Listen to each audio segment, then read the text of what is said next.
How to clear out all the saved login sessions on Facebook for security. Clearing saved login sessions on Facebook helps us protect our account from unauthorized access. So if you do not do this, someone could stay logged in into another device without our knowledge. So let's clear it out step by step. So you may open up the Facebook on a browser or the application. You can just go over and do so and log in with your account if you're not logged in. And once we do so, we can click on the three lines in the top right, the menu, to access up our menu and go ahead and access our settings and privacy.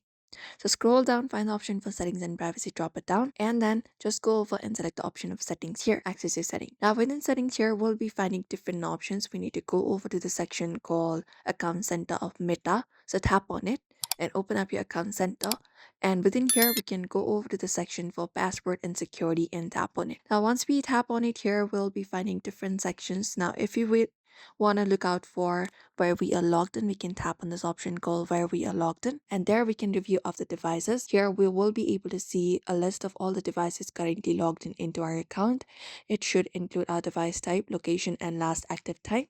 You can scroll down and select the option for selected device to log out. So tap on it, and once we do so, here we'll be finding a bunch of options available. You can select up the options and basically tap on this option called logout and confirm the action, and that will log out your account from all the devices except the one that you're using. And for extra security, you can even consider changing your password. You can just go and change up your password. Also enable the two-step verification if you want to do so, and that should probably work out for you. And now we have successfully cleared all the saved logins on Facebook to keep our account very secure. So we hope this video was helpful. Give this video a like and subscribe for more tips and